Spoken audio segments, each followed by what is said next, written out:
Bem-vindos à Soma dos Dias, um podcast do Negócios. Eu sou o Hugo Neutel.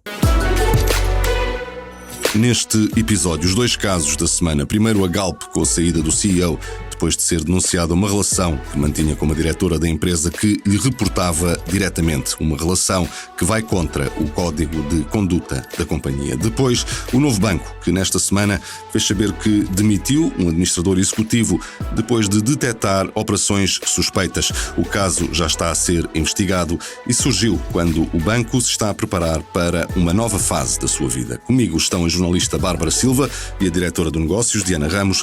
Esta é a Soma dos Dias. Começamos com a Galp, que nesta semana perdeu o CEO. Isto depois de ser noticiada uma denúncia que dava conta de uma relação que Filipe Silva mantinha com uma diretora que lhe reportava de forma direta. Relação que não comunicou à companhia e que viola o código de ética da empresa. Comigo está a Bárbara Silva, que acompanha temas de energia. Olá, Bárbara. Primeiro, que legado é que Filipe Silva deixa ao fim destes 2 anos de liderança da Galp? Olá, Hugo. Filipe Silva está na Galp já há bastante tempo. Ele entrou em 2012, ainda com Manuel Ferreira de Oliveira como CEO, e portanto era uma pessoa que estava na Galp de facto há bastante tempo. Entrou como administrador financeiro e aí se manteve durante 10 anos. Portanto, apanhou esse primeiro CEO, depois fez dupla também com Carlos Gomes da Silva e com o britânico Andy Brown, e depois então em 2021, quando Andy Brown saiu, foi-lhe reconhecido esse mérito, esse percurso, esse legado dentro da Galp, e foi promovido a CEO. Nestes 2 anos a Galp acabou por se virar um pouco mais para aquilo que é o seu core, que é o upstream, que é a exploração de petróleo e também a refinação, e portanto vendeu também ativos, vendeu ativos em Angola, desinvestiu em Moçambique no gás natural. E, portanto, a ideia é muito fazer aqui o de-risk, ou seja, tirar o risco, vender ativos que são mais arriscados e manter naquilo que de facto é garantido, que neste momento é de facto a Namíbia, é o Brasil, para começar. Portanto é do Brasil que vem o grosso dos lucros da Galp, e também a Namíbia, que no fundo acaba por ser ali um jackpot que a Galp encontrou nas águas do Atlântico, da bacia de Orange. E, portanto, são 2 anos em que a Galp, do ponto de vista, do desempenho da empresa, teve esses motivos de satisfação, de celebração. Sim, Filipe Silva deixa a Galp numa posição excelente. Portanto, temos lucros de 890 milhões de euros até setembro, portanto, os primeiros 9 meses do ano. É um valor histórico, portanto, é um recorde, e com guidance para o ano de 2024, portanto, já não será ele a apresentar os resultados de 2024, que serão apresentados a 17 de fevereiro, mas portanto com um guidance de um cash flow de 2 mil milhões, portanto deixa uma Galp forte em termos financeiros, e mesmo aqui em termos de que possíveis consequências é que poderão advir. Era para aí que íamos exatamente, ou seja, talvez valha a pena também recordar no fundo o que é que está aqui em causa de forma sintética, mas que consequências é que isto poderá ter no fundo no futuro da companhia? Até ver, não se fala de consequências graves ou más imediatas a nível de capitalização bolsista.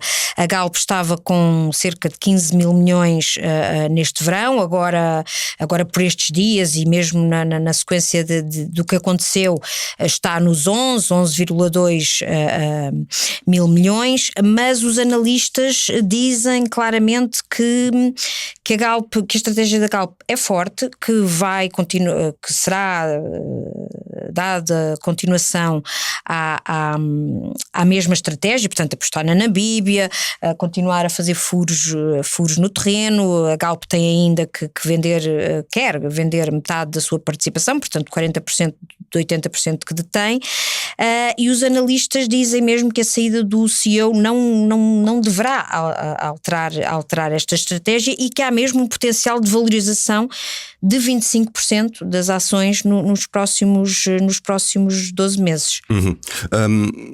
Eu já disse aqui de forma sintética o que é que está no fundo em causa. Era uma relação que ele mantinha com alguém que lhe reportava de forma direta na companhia. Porquê é que isto pode ser um problema? Porquê é que isto não é autorizado, digamos assim, não é bem visto no código de conduta da companhia? A Galp, como outras grandes empresas e sobretudo cotadas, tem regras de ética muito, muito estritas e um código de ética muito claro, e tem os trabalhadores da Galp têm informações, ao que também consegui apurar, têm informações constantes em ética, em conduta, têm canais de whistleblowing, portanto de denúncia, são aconselhados e incentivados a fazer isso, e foi aqui o que aconteceu, foi uma denúncia anónima que foi feita. Filipe Silva portanto reconheceu essa denúncia, acabou por se demitir alegando motivos familiares, mas já tinha admitido perante a Comissão de Ética precisamente que existia esta ligação a uma subordinada que lhe reportava diretamente e que isso causava conflito de interesses, ainda que tenha também dito ao ECO que noticiou a questão da denúncia que nenhuma ligação privada colocava em risco as questões da Galp. Resta ver se haverá riscos reputacionais, se apenas para o gestor, se também para a Galp, se poderá ficar aqui manchada de alguma forma, mas a ver os analistas não parece ser esse o caminho que assim seguirá. Posto isto, no fundo, quais são os próximos passos? Exato, à data que estamos a gravar, portanto quinta-feira, dia 9 de janeiro, o que está em cima da mesa é que estão a olhar precisamente para os nomes do Conselho de Administração, portanto para os administradores executivos mais próximos de Filipe Silva. Há nomes apontados, Maria João Carioca, Diogo Silva, entre os outros também. São 5 no total, e daí será escolhido um CEO interino, um CEO para os próximos meses. 4 meses, pronto. E depois, até à próxima Assembleia Geral, que será no dia 9 de maio, deverá ser então conhecido o próximo nome, o senhor ou senhora que se segue e que irá ocupar então o cargo de CEO, a cadeira de CEO, e que deverá dar continuidade então a esta estratégia que até agora se tem mostrado favorável para a Galp, que é de uma exploração de petróleo forte e também de descarbonização do downstream, que é da refinação, com o que está a acontecer em Sines, com a construção de uma nova unidade de hidrogénio, de combustível sustentável para a aviação, e é esse o caminho que será seguido. Obrigado, Bárbara. Bárbara Silva e a admissão do CEO da Galp, e agora o novo banco.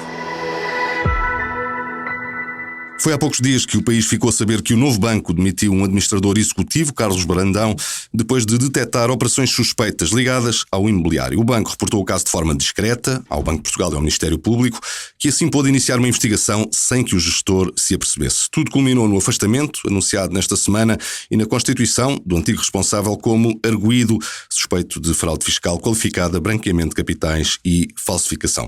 Comigo está a diretora do Negócios, Diana Ramos. Diana, olá. O novo banco agiu bem neste caso? Vai conseguir evitar danos reputacionais? O novo banco foi seguindo uma estratégia que não era a sua, que não é habitual em empresas do setor financeiro, ainda assim que defende ter sido crucial para que o processo de investigação pudesse seguir o seu rumo. Isto porque, normalmente o que acontece quando é detectada uma questão relevante em relação a um Chief Risk Officer, que é quem é o responsável máximo numa instituição financeira pela área de risco e compliance, é quem tem que ser o responsável máximo pelo cumprimento de um conjunto de normas legais e regulatórias no âmbito da prevenção do branqueamento de capitais, do financiamento ao terrorismo. Tudo isto são obrigações legais do setor financeiro e que têm como cabeça máxima de responsabilidade numa administração o Chief Risk Officer. O que não deixa de ser quase irónico. O que é irónico, tendo em conta que o principal responsável por essa área no novo banco é ele próprio apanhado numa situação em que são detectados um conjunto de depósitos em numerário em contas bancárias a si ligadas, um conjunto de operações imobiliárias e pelo menos a venda de um imóvel que levantou suspeitas também do ponto de vista destas mesmas regras e destes mecanismos internos de detecção de suspeitas relativas a branqueamento de capitais. E o que é que o novo banco faz perante esta suspeita? Abre um processo interno de avaliação, percebe que as suspeitas são de facto mais profundas do que aqueles meros movimentos bancários que foram detectados e com base nisso faz uma denúncia ao Ministério Público, que é a sua obrigação, quer fosse Carlos Barão, que era administrador para a área do risco, quer fosse um outro qualquer cidadão em cuja conta fosse também detectada, porque estas comunicações ao Ministério Público são obrigatórias. Em todo o caso, perante aquilo que era já a informação consolidada, que a própria análise interna do novo banco desencadeou, a denúncia ao Ministério Público tinha já elementos que permitiram perceber a dimensão, ou pelo menos perceber o risco elevado de existência de crime no exercício daquelas funções por Carlos Brandão, e o que foi pedido pelo Ministério Público, segundo o que foi também a explicação de Marco Burg aos trabalhadores, foi que mantivesse a pessoa em funções e permitisse que a investigação pudesse durante mais algum tempo, foram cerca de 4 meses, 3 meses, 4 meses, acompanhar uma série de passos e uma série de rotinas do administrador para que se pudesse consolidar também um pouco mais o inquérito, de forma depois a poderem ser encetadas outras diligências, como foi o caso das buscas que foram realizadas quando Carlos Brandão foi destituído. Dito isto, normalmente um Chief Risk Officer é imediatamente afastado, o novo banco optou por não o fazer, foi um risco que correu, é natural, incorreu esse risco sabendo aquilo que estava a acontecer, articulou-se diretamente com o regulador, com o Banco de Portugal, que também autorizou que esse procedimento fosse seguido dessa forma, e a verdade é que isto só não representou riscos maiores porque foram sobretudo, e como o banco fez questão de sublinhar em diversas comunicações que foi fazendo aos trabalhadores e ao mercado, eram operações da esfera pessoal daquele administrador, não impactavam nem com clientes aparentemente, nem com os próprios depósitos bancários de clientes da instituição, e isso foi aquilo que permitiu ao banco manter em funções Carlos Brandão nesta mesma lugar, apesar de estar já a decorrer uma investigação e apesar de haver suspeitas relativamente à sua atuação. Agora, um caso destes seria grave em qualquer circunstância, mas torna-se ainda mais sensível dado o momento que o banco vive. Está a preparar-se para uma nova fase da sua vida, possivelmente com um IPO, é isso que está nos cenários do banco, embora o cenário também de venda direta nunca possa ser excluído. Esse futuro pode de alguma forma estar aqui em risco, a ser colocado em causa, a ser beliscado? Tinhas colocado há bocado a questão se isto tem ou não impacto reputacional. Naturalmente que tem impacto reputacional, e o banco teve noção disso no exato momento em que percebeu a dimensão do caso que tinha em mãos. Tanto mais que quando faz aquele comunicado ao mercado, falo com estritos cuidados nas palavras que escolhe, na forma como defendeu que não estavam em causa operações relacionadas nem com clientes, nem com depósitos bancários, e tentou-se salvaguardar ao máximo nessa lógica, atirando sempre tudo para a esfera pessoal do administrador. Isto foi uma forma também de minimizar aquilo que é o risco reputacional de ter um administrador seu envolvido num caso de suspeitas de branqueamento de capitais. Portanto, tenta centrar no indivíduo e não na instituição. O mesmo foi seguido naquela comunicação que foi feita por Marco Burg, o CEO do banco, aos trabalhadores, onde ele tenta sempre atirar responsabilidades para aquilo que foi a figura do administrador e não para a instituição financeira em si. Agora, também há uma frase naquela comunicação de Mark Burke aos trabalhadores que é absolutamente relevante, que é: isto é uma situação altamente indesejável. E porquê é que ela é indesejável? Exatamente por aquilo que tu explicavas há pouco. O novo banco resulta daquilo que foi o resgate do antigo Banco Espírito Santo. De 2014 até agora, ao final de 2024, passou por uma década de intensa reestruturação, por processos em que teve um contrato com o Estado de capitalização, em que toda e qualquer injeção de capital que era feita naquela instituição era altamente escrutinada. Tivemos mesmo uma comissão de inquérito a avaliar aquilo que foram as operações relacionadas com as injeções de capital do banco. Houve uma intensa luta política também, sempre que era feita uma nova chamada de capital, e agora que este processo estava encerrado, porque o chamado mecanismo de capital contingente foi fechado no final de 2024, o que atirava o banco para uma nova vida e uma nova realidade, como um banco normal e quase sem legado nas suas costas, é confrontado logo um mês depois, no entanto, com esta situação que de facto volta a colocar o banco no centro das atenções mediáticas, e por questões, novamente, com justiça. Portanto, de uma maneira ou de outra, os investidores conseguem perceber que são realidades diferentes, que um caso específico com um administrador financeiro não põe em causa aquilo que são rácios de capital, estrutura de capital, a própria organização do modelo de negócio atual do banco, as contas que o banco tem vindo a apresentar, e a administração tem feito um grande esforço de apresentação do banco aos investidores nos últimos meses, que de alguma forma tem dado a imagem dessa mesma solidez e de que o banco é hoje um banco diferente. Ainda assim, isto é sempre uma matéria que vai impactar na imagem da instituição.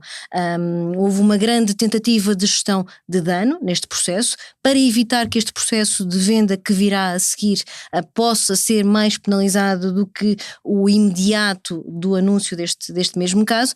Acredito que toda e qualquer informação que venha a público nos próximos meses, e será natural que ela venha, porque o processo de investigação ainda agora se iniciou, haverá certamente uma maior avaliação e uma avaliação mais aprofundada àquilo que são os movimentos financeiros, um maior detalhe também sobre aquilo que são os pagamentos em numerário que estavam a surgir na conta e as ligações que eles teriam a outro tipo de, quer seja personalidades, quer seja negócios que tenham que ser escrutinados, e isso irá sempre impactar na imagem de um banco. Um banco que está a posicionar-se para uma venda, seja essa venda por dispersão de parte do capital em bolsa, ou seja por venda de uma participação do capital a alguém que queira entrar na instituição, vai ser sempre uma pedra no sapato, este que é mais um caso judicial a manchar a reputação do novo banco. Obrigado, Diana Ramos. E o caso que abalou a vida do novo banco nesta semana. Assim terminamos mais um episódio da Soma dos Dias. Marcamos encontros para de hoje a 8, porque em todas as semanas há histórias para contar. Obrigado por ouvir. Até lá.